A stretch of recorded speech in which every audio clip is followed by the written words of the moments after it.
പ്രേക്ഷകർക്കിടയിൽ ഏറ്റവും അധികം തരംഗമായി മാറിയ പരമ്പരയായിരുന്നു ഉപ്പുമുളകും. 1000 എപ്പിസോഡുകൾ വിജയകരമായി പൂർത്തിയാക്കിയതുവരെ പരമ്പര സൂപ്പർ ഹിറ്റായിരുന്നു. എന്നാൽ പിന്നാലെ പല വിവാദങ്ങളും ഉയർന്നു വന്നു. ഇപ്പോൾ 2000 എപ്പിസോഡുകളും മറികടന്ന് മുന്നോട്ട് പോവുകയാണ്. ഇതിനിടയിൽ വിവാദങ്ങളും വിമർശനങ്ങളും കേസുമൊക്കെ വന്ന് ഉപ്പുമുളകും വിവാദത്തിൽ നിറഞ്ഞു. ഏറ്റവും ഒടുവിൽ പരമ്പരയിലെ പ്രധാന കഥാപാത്രങ്ങളെ അവതരിപ്പിക്കുന്ന താരങ്ങൾക്കിടയിലാണ് പ്രശ്നമുണ്ടായത്. നടൻ ബിജു സോപാനത്തിനും SP ശ്രീകുമാറിനുമെതിരെ നായിക നടി പരാതി നൽകിയത് വലിയ വിവാദങ്ങൾക്ക് കാരണമായി. ഈ കേസ് നടന്നുകൊണ്ടിരിക്കുകയാണ്. ഇതിനിടയിൽ പരമ്പരയുടെ എഴുത്തുകാരനായ സുരേഷ് ബാബു ഇതിനെക്കുറിച്ച് സംസാരിച്ച കാര്യങ്ങൾ ശ്രദ്ധേയാവുകയാണ്. കഴിഞ്ഞ 8-9 വർഷമായി ഉപ്പുമുളകിനു വേണ്ടി കഥ എഴുതുന്ന ആളാണ് താനെന്നാണ് സുരേഷ് ബാബു പറയുന്നത്. കണ്ണൻ എന്നാണ് എല്ലാവരും തന്നെ വിളിക്കുന്നത്. പരമ്പരയുടെ ലൊക്കേഷനിൽ വന്നിരുന്നാണ് താൻ കഥ എഴുതാറുള്ളത്. അതിലെ താരങ്ങളുമായിട്ടും നല്ല ബന്ധമാണ്. ചെറിയ കുട്ടികളായിരിക്കുമ്പോഴാണ് കേശുവും ശിവാനിയും ഒക്കെ പരമ്പരയിൽ എത്തുന്നത്. ഇന്നും അതേ സ്നേഹമുണ്ട്. മാത്രമല്ല, മുടിയനായി അഭിനയിച്ച ഋഷി പരമ്പരയിൽ നിന്നും മാറി നിന്നതിനെ പറ്റിയും തിരിച്ചുവരവിനെ കുറിച്ചുമൊക്കെ 1-2 ടോക്സ് എന്ന യൂട്യൂബ് ചാനലിൽ നൽകിയ അഭിമുഖത്തിലൂടെ തുറന്ന് സംസാരിക്കുകയാണ് സുരേഷ് ബാബു.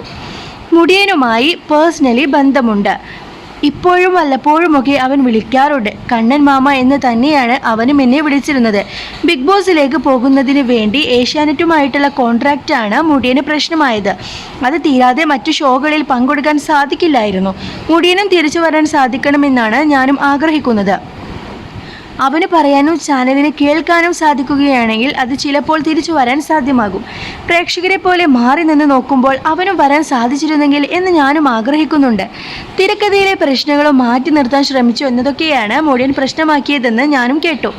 അന്ന് കഥ എഴുതിയത് ഞാനായിരുന്നില്ല. സിനിമയുടെ തിരക്കുമായി ബന്ധപ്പെട്ട് പോയതുകൊണ്ട് മറ്റൊരാളാണ് എഴുതിയത്. പിന്നെ കുറച്ചൊക്കെ അഭിപ്രായ ഭിന്നതകളും സ്വരച്ചേർച്ചയില്ലായ്മയൊക്കെ ഉണ്ടാവും. ഇതെല്ലാം നമ്മൾ സീരിയസ് ആയി എടുക്കാതിരിക്കുകയാണ് വേണ്ടത്.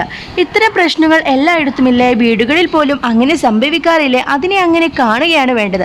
അല്ലാതെ ഭയങ്കര ക്രൂരമായ പ്രശ്നമോ ഞെട്ടിക്കുന്ന വാർത്തയോ ആക്കേണ്ടതില്ലായിരുന്നു. ബാലുവായി അഭിനയിക്കുന്ന ബിജു സോപാനവും നിഷ സാരംഗും ശ്രീകുമാറുമായിട്ടുള്ള പ്രശ്നം നടക്കുമ്പോൾ ഞാൻ അവിടെ ഇല്ലായിരുന്നു.